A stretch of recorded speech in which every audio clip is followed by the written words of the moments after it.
honorable ministers, former Chairman Senate,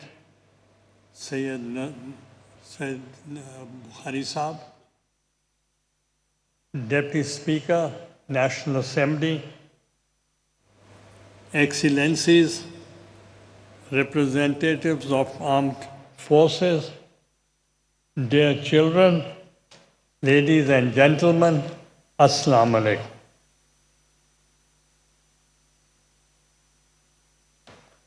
آج یوم آزادی کے اس بابرکت اور تاریخی دن پر پوری قوم کو دل کی گہرائیوں سے مبارکباد پیش کرتا ہوں۔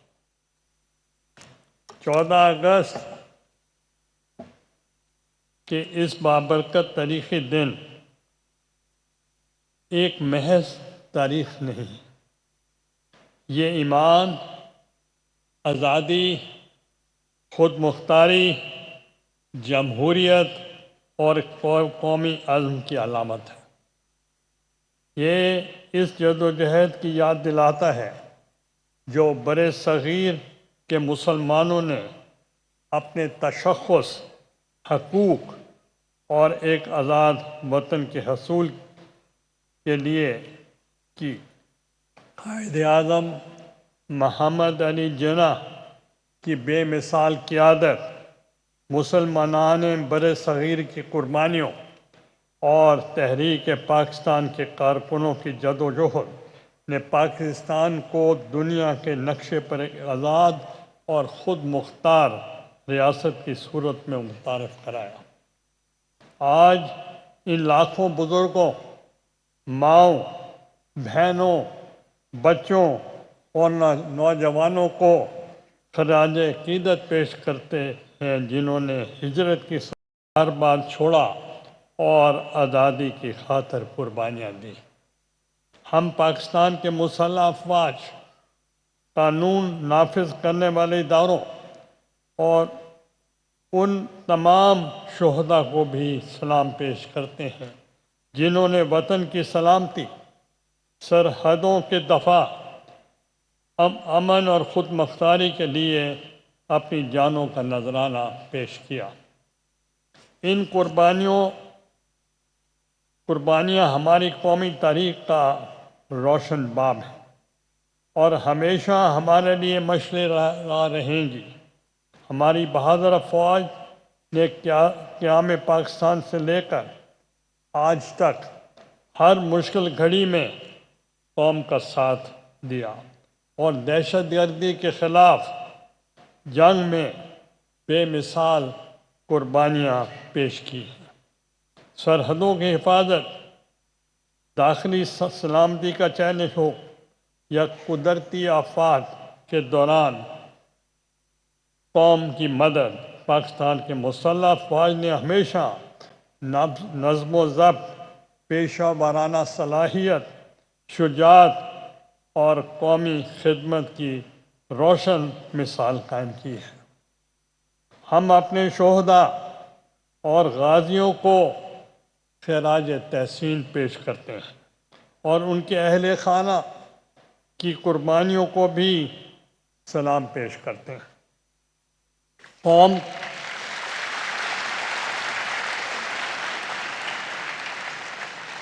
کو اپنی مسلح فوج پر فخر ہے اور ہم اس عزم کا اعادہ کرتے ہیں کہ پاکستان کی دفاعی، سلامتی، خود مختاری اور قومی وحدت کے تحفظ کے لیے پوری قوم اپنی بہادر افواج کے شانہ بشانہ کھڑی ہے۔ خواتین ہماری قومی ترقی کی بنیادی قوت ہے۔ خواتین نے تعلیم، سیاست، کھیل، دفاع، طب، کاروبار اور دیگر شعبوں میں اپنی صلاحیتوں کا لوہا منوایا ہے۔ تاہم ہمارا سفر ابھی مکمل نہیں ہوا۔ ہمیں اس عزم کے ساتھ آگے بڑھنا ہے کہ ہر خاتون کو تعلیم، صحت، تحفظ، روزگار، معاشی خود مختاری اور سیاسی و سماجی قیادت کے مساوی مواقع حاصل ہوں۔ اس طرح ہمارے نوجوان پاکستان کا سب سے قیمتی سرمایہ اور مستقبل ہے۔ ہمیں انہیں معیاری تعلیم، ہنر، سائنس، ٹیکنالوجی، ڈیجیٹل معیشت سے جوڑنا ہوگا تاکہ وہ نہ صرف روزگار حاصل کریں بلکہ پیدا کرنے والے خود بن جائیں۔ معزز حاضرین، پاکستان آج مہنگائی، بے روزگاری، توانائی کے ضروریات، پانی کی قلت، موسمیاتی تبدیلی، صحت اور معیاری تعلیم کے مسائل، آبادی میں اضافے، دہشت گردی، بدعنوانی اور ادارہ جاتی اصلاحات جیسے چیلنجز کا سامنا کر رہا ہے۔ ان چیلنجز کا مقابلہ قومی اتحاد، قانون کی حکمرانی، میرٹ، انصاف، مضبوط اداروں اور مستقبل و مربوط پالیسیوں کے ذریعے ہی ممکن ہے۔ ہمیں اپنی معیشت کو مضبوط بنانے کے لیے صنعتی پیداوار، زراعت، برآمدات، توانائی کے مؤثر استعمال، چھوٹے اور درمیانی کاروبار، انسانی وسائل، ڈیجیٹل معیشت اور جدید ٹیکنالوجی میں سرمایہ کاری کرنا ہوگی۔ تعلیم، صحت، روزگار اور کاروبار کے مواقع میں اضافہ ہی پائیدار معاشی ترقی اور خوشحالی کی بنیاد بن سکتا ہے۔ ہماری موجودہ حکومت کی ڈیجیٹلائزیشن، معلوماتی شفافیت، زرعی و صنعتی ڈیٹا اور جدید ٹیکنالوجی سے متعلق اقدامات بھی اس سمت کی کوشش میں ہیں کہ ملک مختلف شعبوں اور عوام کو جدید معلومات مواقع سے زیادہ مؤثر طور پر جوڑا جائے۔ ہمیں یہ بھی یاد رکھنا ہوگا کہ پاکستان صرف زمین، ایک خطہ نہیں بلکہ ایک نظریہ اور قومی عہد ہے۔ اسلامی جمہوریہ پاکستان کی بنیاد عدل، دیانت، امانت، علم، برداشت، مساوات، اخوت، انسانی حقوق اور اقلیتوں کے احترام جیسے اصولوں پر قائم ہے۔ ریاست مدینہ کا تصور سے رہنمائی لیتے ہوئے ہمیں ایسا پاکستان بنانا ہے جہاں قانون سب کے لیے برابر ہو، کمزور محفوظ ہو اور خواتین اور اقلیتوں کے حقوق کا احترام ہو، اور ریاست عوام کی خدمت کو اپنی اولین ذمہ داری سمجھے۔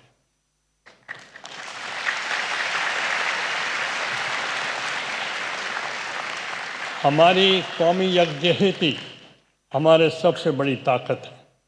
پنجاب، سندھ، خیبر پختونخوا، بلوچستان، گلگت بلتستان اور آزاد جموں و کشمیر، ہم سب پاکستان کی وحدت کی خوبصورت رنگ ہیں۔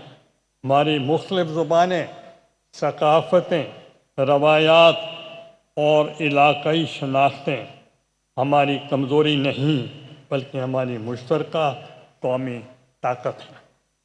پاکستان اپنے ہمسایہ اور دنیا کے تمام ممالک کے ساتھ امن، باہمی احترام، تعاون، تجارت اور باہمی مفاد پر مبنی تعلقات کا خواہاں ہے۔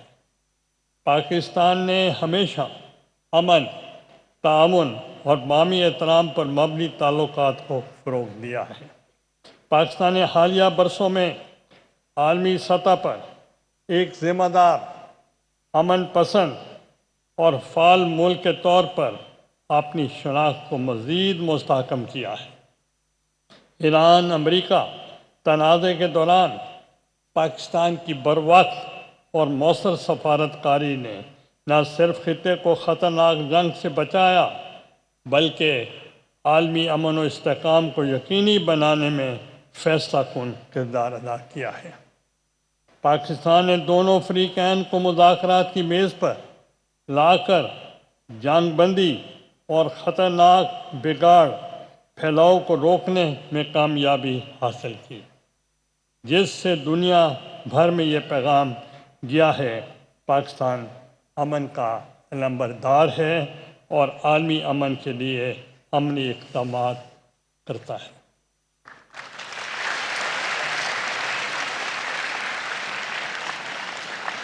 اسی طرح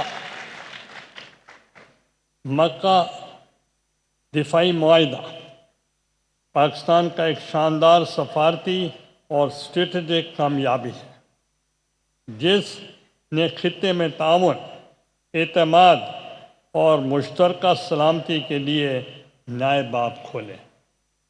اس معاہدے نے نہ صرف پاکستان کے وقار میں اضافہ کیا بلکہ اس خطے کے امن و امان، استحکام کا ضامن اور قائدانہ کردار ادا کرنے والا ملک ثابت کیا۔ یہ کامیابیاں پاکستان کی سیاسی، عسکری قیادت کی بصیرت، حکمت اور فعال سفارتکاری کا نتیجہ ہے۔ صدر آصف علی زرداری، وزیر اعظم Shehbaz Sharif, chief of defence forces field marshal Syed Asim Munir نے اپنی قائدانہ صلاحیتوں، تدبر اور عملی اقدامات کے ذریعے دنیا کو دکھایا کہ پاکستان نہ صرف خطے بلکہ عالمی امنی سطح پر امن کے لیے ایک کلیدی قوت ہے۔ ان کی قیادت نے پاکستان کو عزت، وقار اور اعتماد بخشا اور دنیا بھر میں پاکستان کے کردار کو ایک ذمہ دار، امن پسند اور باوقار ملک کے طور پر تسلیم کرایا۔ یہ سفارتی اور دفاعی کامیابیاں اس بات کا ثبوت ہیں پاکستان اپنی خارجہ پالیسی کی بنیادی اصول یعنی امن، استحکام اور تعاون پر قائم ہے اور عالمی برادری میں ایک فعال، مثبت اور قائدانہ کردار ادا کر رہا ہے۔ اسی طرح کشمیر کے عوام کے حق خود ارادیت اور ان کے جائز حقوق کے لیے پاکستان اخلاقی، سیاسی اور سفارتی حمایت جاری رکھے گا۔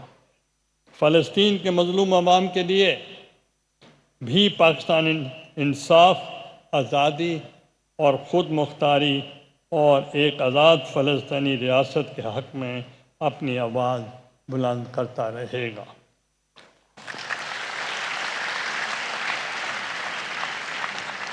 آج ہم آزادی کی یہ خوشیاں منا رہے ہیں۔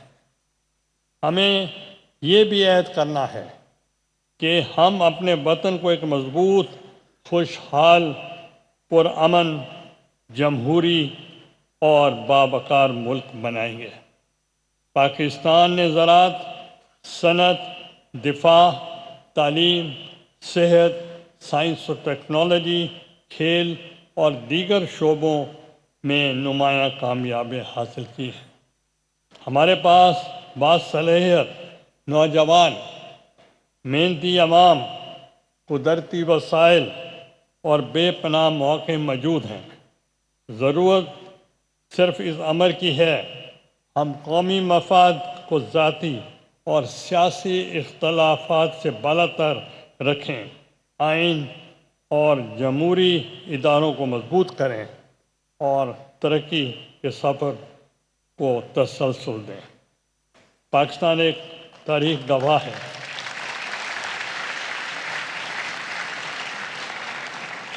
پاکستان کی تاریخ گواہ ہے کہ مشکلات کتنی ہی بڑی کیوں نہ ہوں، پاکستانی قوم نے ہر آزمائش کا مقابلہ عزم، حوصلے اور اتحاد سے کیا ہے۔ آج بھی ہمیں اسی قومی جذبے کی ضرورت ہے۔ ان اندھیروں سے کہو کہ اجالا کر لیں، ان اندھیروں کو سے کہو کہ اجالا کر لیں، ہم نئے عزم سے بنیاد سحر رکھتے ہیں۔ آج بابا قوم کی فرمان ایمان، اتحاد، تنظیم کو قومی زندگی کا عملی اصول بنانے کی ضرورت پہلے سے زیادہ ہے۔ اللہ تعالیٰ سے دعا ہے پاکستان کو ہمیشہ قائم و دائم رکھے، اس کی سرحدوں کو محفوظ رکھے، اس کے عوام کو خوشحال بنائے، اس کے نوجوانوں کو علم اور کردار کی دولت عطا کرے اور اس اداروں کو مضبوط کرے، اس کی معیشت کو استحکام دے اور اس کے شہداء کے درجات بلند فرمائے۔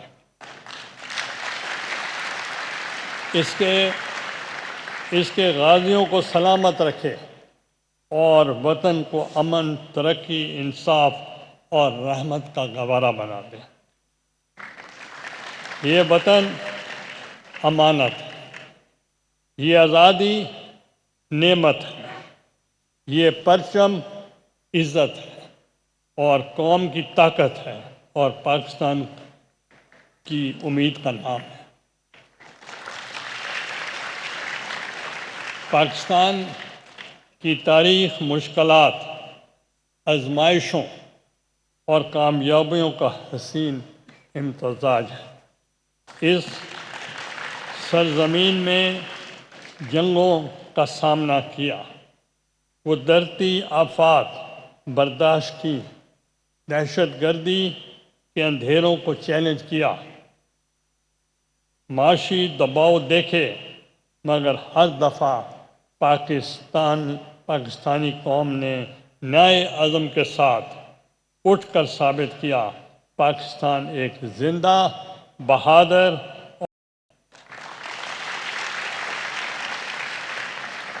اللہ تعالیٰ ہمیں اپنے وطن کی دیانت، اخلاص اور عزم کے ساتھ خدمت کرنے کی توفیق دے۔ میں اپنی طرف سے، پورے ملک کی طرف سے، قوم کی طرف سے میں آج آزادی کے موقع پر، انڈیپینڈنس ڈے پر پوری قوم کو مبارکباد پیش کرتا ہوں۔ اور مجھے خوشی ہے کہ آج بہت بڑی تعداد میں بچے، خواتین، نوجوان یہاں موجود ہیں اور یہی ہمارا مستقبل ہے، یہی قوم کو آگے لے کر چلیں گے۔ اور 60% of the population of Pakistan consists of youth۔ اس لیے ہمیں اپنے یوتھ سے بہت امیدیں ہیں۔ انشاءاللہ کل کے یہی صدر ہوں گے، یہی وزیر اعظم ہوں گے اور یہی چیئرمین سینٹ اسپیکر ہوں گے، یہی وزراء ہوں گے اور یہی باغ ڈور سنبھالیں گے، اور انہی میں سے فوج کے آرمی چیف ہوں گے، سروسز چیفز ہوں گے۔ اس لیے مجھے امید ہے کہ انشاءاللہ ہمیں یہ مایوس نہیں کریں گے۔ اور ان الفاظ کے ساتھ میں اپنی تقریر کا اختتام کرتا ہوں۔ پاکستان زندہ باد۔